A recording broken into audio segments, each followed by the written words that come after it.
ನಮ್ಗೆ ಬೇರೆ ಏನೋ ಕೊಡದೇ ಇರ್ಬೋದು, ಆದ್ರೆ ಅವ್ರು ನಮ್ಮನ್ನ ಒಳ್ಳೆ ದಾರಿಲಿ ಬೆಳೆಸಿದ್ದಾರೆ, ಒಳ್ಳೆ ಸಂಸ್ಕಾರ ಕಲ್ಸಿದ್ದಾರೆ. ನೀನೇನಾದ್ರೂ ಆ ಗೆರೆ ದಾಟಿದ್ಯಾ ಅಂತ ಅವ್ರಿಗೆ ಗೊತ್ತಾದ್ರೆ ಅವ್ರು ನೊಂದ್ಕೋತಾರೆ. ಅದಕ್ಕೆ ನಾನು ಅವಕಾಶ ಮಾಡ್ಕೊಡಲ್ಲ. ಒಂದ್ ವೇಳೆ ಹಾಗೇನಾದ್ರೂ ಆದ್ರೆ ನಾನ್ ನಿನ್ ವಿರುದ್ಧ ನಿಲ್ಬೇಕಾಗತ್ತೆ.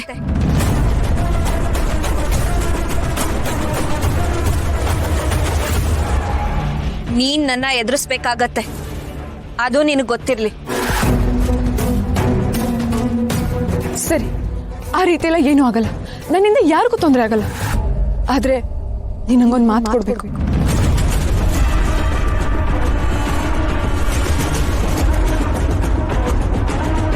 ನೀನ್ ನನ್ನ ಸೀಕ್ರೆಟ್ನ ಯಾರಿಗೂ ಹೇಳ್ಬಾರ್ದು, ಅದು ನಮ್ಮಲ್ಲೇ ಇರಬೇಕು. ನನ್ನ ಪ್ರೀತಿನ ಉಳಿಸ್ಕೊಳ್ಳೋದಕ್ಕೆ ಇದು ಅನಿವಾರ್ಯ ಗೌರಿ. ಪ್ಲೀಸ್, ಇದು ಒಂದು ಮಾತು ಉಳಿಸ್ಕೊಡು.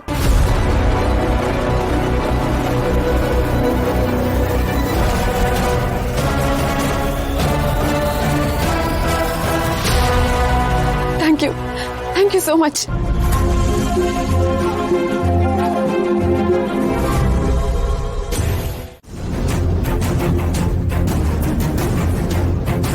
ಎಲ್ಲಿ ಹೋಗಿದ್ದೀರಾ? ನಿಮಗೋಸ್ಕರ ವೆಯ್ಟ್ ಮಾಡ್ತಾ ಇದ್ದೆ.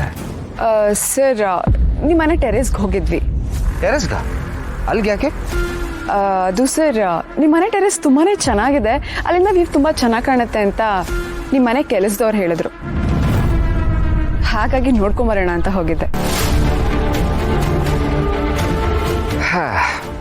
ಸೊ ಟೆರೇಸ್ ಚೆನ್ನಾಗಿತ್ತಾ? ಹಾ ಸರ್, ತುಂಬಾನೇ ಚೆನ್ನಾಗಿದೆ. Very good taste. ಆಕ್ಚುಲಿ ನಂದಲ್ಲ, ಮಾಮ್ದು. ಎಲ್ಲದು ಅವ್ರ ಪ್ಲಾನ್ ಪ್ರಕಾರನೇ ಮಾಡಿರೋದು. ಈ ಮನೆ ಅಷ್ಟು ಚೆನ್ನಾಗಿದೆ ಅಂದರೆ ಎಲ್ಲ ಕ್ರೆಡಿಟು ಮಾಮ್ಗೆ ಸೇರಬೇಕು. So yeah, that's mom. Okay, so let's go. ಯಾ.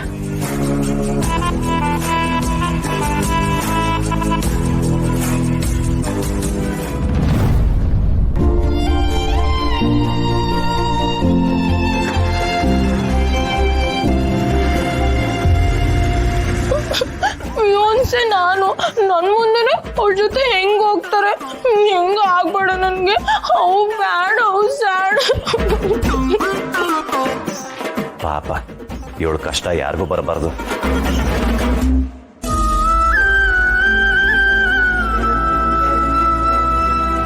ರೀ ರಾಜ್ಕುಮಾರಿ ಅವರೇ, ನೋಡ್ರ ನಮ್ಮ ಅತ್ಗೆನಾ? ಅತ್ಗೆನಾ?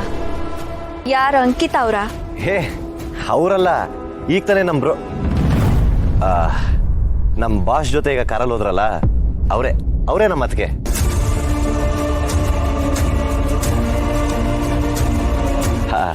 ನನಗೆ ಗೊತ್ತು ನಿಮ್ಮ ತಲೆಯಲ್ಲಿ ಏನು ಡೌಟ್ ಓಡ್ತಿದೆ ಅಂತ. ಅವ್ರು ಹೇಗೆ ನನಗೆ ಅತ್ತಿಗೆ ಆಗ್ತಾರೆ ಅಂತಲ್ವಾ? ಅದು ನಾನು ಯಾವಾಗಲೂ ಅವ್ರನ್ನ ಬ್ರೋ ಅಂತಿರ್ತೀನ, ಅವರು ನನ್ನ ತಮ್ಮನ ಥರನೇ ಟ್ರೀಟ್ ಮಾಡ್ತಾರೆ. ಹಾಗಾಗಿ ನಾನು ಅವ್ರನ್ನ ಅತ್ತಿಗೆ ಅಂತ ಕರೆದೆ. ಅನ್ನ ಕೊಟ್ಟಿದ್ದ ಮನೆ ಸ್ವಂತ ಮನೆ ಇದ್ದಾಗಲ್ವಾ, ಅನ್ನೋದ್ ಋಣನ ಮರೆಯಕ್ಕಾಗತ್ತಾ? ಅದಕ್ಕೆ ಅವ್ರನ್ನ ನಾನು ಅತ್ತಿಗೆ ಅಂತ ಕರೆದೆ. ಅದು ಅಲ್ಲದೆ ನಮ್ಮ ಬಾಸ್ ಅವ್ರನ್ನ ಇಷ್ಟಪಡ್ತಿದ್ದಾರೆ.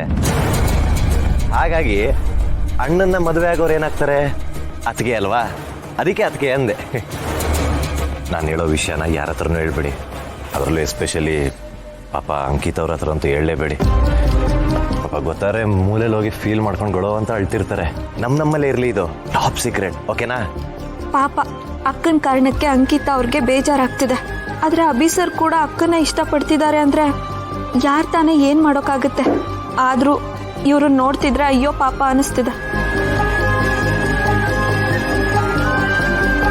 ಹಲೋ. ಹೌದಾ? ಲೇಟ್ ನೈಟ್ ಅವ್ರಿಬ್ಬರೇ ಇದ್ರು ಅಂದ್ರೆ ಪಕ್ಕ ಏನೋ ಇದೆ. ನಮ್ಮ ಅಡ್ಮೇನು ಅದೇ ಹೇಳ್ತಾ ಇದ್ದಿದ್ದು.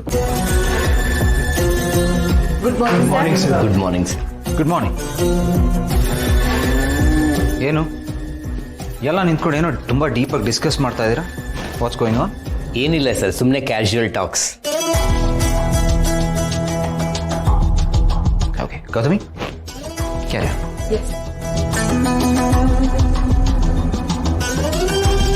ನೋಡಿದ್ರ, ಮುಂಚೆ ಸೆಪರೇಟ್ ಆಗಿ ಬರ್ತಿದ್ದವ್ರು ಇವಾಗ ಜೋಡಿ ಅಕ್ಕಿ ತರ ಒಟ್ಟಿಗೆ ಬರ್ತಿದ್ದಾರೆ. ಹೌದು, ನಮ್ಮ ಬಾಸ್ ಅಂತೂ ಟೀನಲ್ಲಿ ಹಚ್ಚಿರೋ ಬಿಸ್ಕೆಟ್ ತರ ಫುಲ್ ಕರ್ಗೋಗ್ಬಿಟ್ಟಿದ್ದಾರೆ. ಅಯ್ಯೋ ಸುಮ್ಮನೆ ಇರಿ ಸರ್, ಮೊದಲೇ ಬಾಸಿಗೆ ಕ್ಲೋಸು. ಬಾಸ್ಗೇನಾದ್ರೂ ಗೊತ್ತಾಯ್ತು ಅಂತಂದ್ರೆ ನಮ್ಮ ಕತೆ ಕ್ಲೋಸು. Just stop it.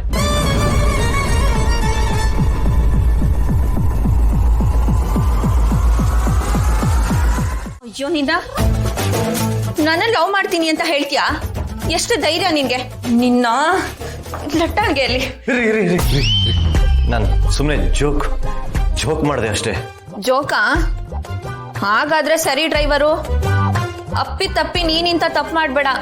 ನಿಮ್ಮಮ್ಮ ತೋರಿಸಿದ ಹುಡುಗಿನ ಮದುವೆ ಆಗಿ ನೆಮ್ಮದಿಯಾಗಿರೋ. ಅಕಸ್ಮಾತ್ ನಮ್ಮ ಮನೆಯವರು ನಿಮ್ಮ ತರ ಇರೋ ಹುಡುಗಿನ ತೋರಿಸಿದ್ರೆ, ಅಥವಾ ನಿಮ್ಮನ್ನೇ ತೋರಿಸಿ ಮದುವೆ ಆಗು ಅಂದ್ರೆ ಆಗೇನ್ ಮಾಡ್ಲಿ? ಬೇಡ ನೋಡು, ಈ ತರ ತಲಹಟ್ಟೆ ಮಾಡಿದ್ರೆ ತಲೆ ಹೊಡೆದಾಕ್ಬಿಡ್ತೀನಿ ಅಷ್ಟೇ ಈಗ. ಅಯ್ಯಯ್ಯೋ ಹಾಗೆಲ್ಲ ಮಾಡ್ಬೇಡ್ರಿ, ಇರೋದು ಒಂದೇ ಬುರುಡೆ. ನೆಕ್ಸ್ಟ್ ಟೈಮ್ ನಿಮ್ಮ ಹತ್ರ ಬರ್ಬೇಕಾದ್ರೆ ಹೆಲ್ಮೆಟ್ ಹಾಕೊಂಡು ಬರ್ಬೇಕು ಸೇಫ್ಟಿಗೆ. ಇಲ್ಲ ಅಂದ್ರೆ ನನ್ನ ತಲೆನ ಹೊಡೆದು 2 ಹೋಳ್ ಮಾಡ್ಬಿಡ್ತೀನಿ ಅಷ್ಟೇ. ಈ ತರ ಏನಾದ್ರೂ ಮಾತಾಡಿ ನಗಿಸ್ಬಿಡ್ತೀಯ ಅಲ್ವಾ? ಒಳ್ಳೆ ದೊಡ್ಡ ಕೋತಿ ಸವಾಸ ಆಯ್ತು ನನಗೆ. ಹಬ್ಬಾ, ಕೊನೆಗೂ ನೀವು ನಕ್ಕಿದ್ರಲ್ಲ, ಖುಷಿ ಆಯ್ತು. ಎಲ್ಲಿ ನೀವು ನನ್ನ ತಲೆನ ಹೊಡೆದು 2 ಹೋಳ್ ಮಾಡ್ತಿರೋ ಅನ್ಕೊಂಡಿದ್ದೆ. ಜಸ್ಟ್ ಮಿಸ್ಸು, ಬಚಾವಾದೆ. ನೀನ್ ಹೀಗೆ ಆಡ್ತಿರೋ, ಒಂದಲ್ಲ ಒಂದಿನ ನಿನ್ ತಲೆ ಬುರುಡೆ ಹೊಡೆದಾಕದೆ.